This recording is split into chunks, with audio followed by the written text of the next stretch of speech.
E aí pessoal, tudo bem? Sabe o que é ONU, G7, G20, ONG? Não? Então vem comigo.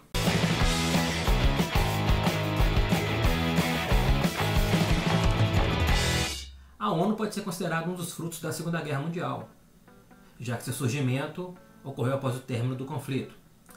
Antes disso, o acordo em vigor, de nível internacional, era chamado de Liga ou Sociedade das Nações, e foi criado após a assinatura do Tratado de Versalhes, logo ao fim da Primeira Guerra Mundial. Em 1941, o presidente dos Estados Unidos, Franklin Roosevelt, e o primeiro-ministro do Reino Unido, Winston Churchill, deram um passo inicial para o surgimento da ONU, ao assinarem a Carta do Atlântico. E nesse documento ele deixava clara a preocupação com a segurança das nações e estabelecia princípios para garantir a autodeterminação dos povos. O segundo passo foi dado em 1º de janeiro de 1942, quando 26 nações assinaram a Declaração das Nações Unidas.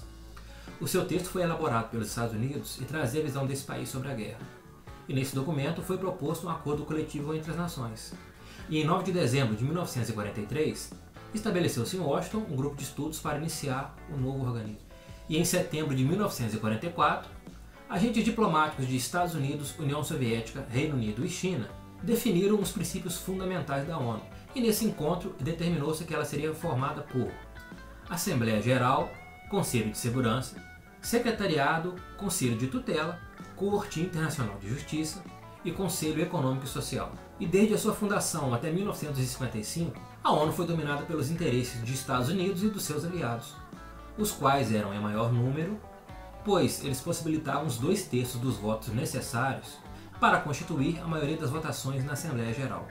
Mas com o ingresso dos países pobres na ONU, contribuiu substancialmente para mudar o eixo central das preocupações dessa organização, já que durante o período de liderança estadunidense, a principal preocupação era a Guerra Fria.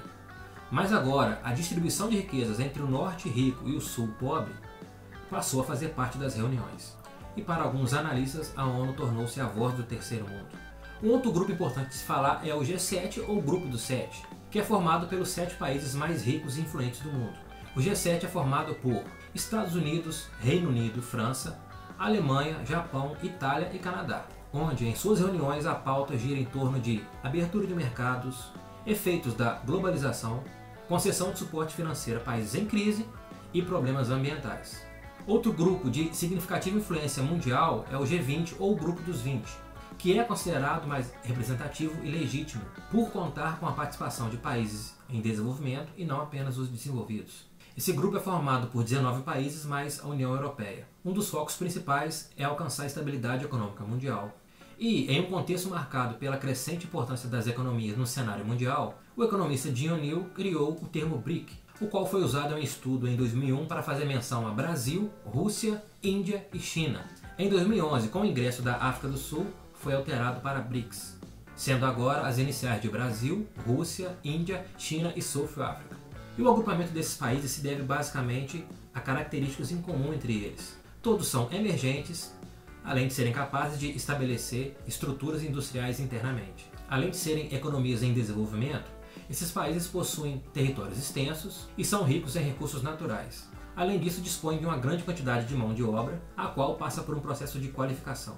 E nos últimos anos tem ganhado destaque na economia mundial, em evidência alguns setores. A China e a Índia, por exemplo, despontam como grandes produtoras de bens manufaturados e serviços, enquanto o Brasil aparece como um forte produtor de mercadorias agrícolas e minerais. E para fechar, vamos falar sobre movimentos sociais e ONGs. Governos e grupos como o G20 afirmam que exercem a sua força política, econômica e militar primordialmente para manter o bem-estar da população e assegurar a ordem mundial. Entretanto, não é raro que a atuação desses grupos gere efeitos negativos na população e insatisfação na sociedade civil, a qual, em contrapartida, se organiza na busca por objetivos comuns. Temos como exemplo na Tunísia em 2010, quando o jovem Mohamed Bouaziz ateou fogo no próprio corpo, motivado pelo descontentamento com as condições de vida em seu país. E foi tomado como símbolo de uma revolução que tomou vários países do norte da África e Oriente Médio. Essas manifestações ficaram conhecidas como Primavera Árabe. Inspirados pela revolta no mundo árabe, o movimento Occupy Wall Street nasceu com o objetivo de lutar contra a ganância dos grandes bancos e corporações multinacionais e contra o colapso causado pela crise mundial em 2008.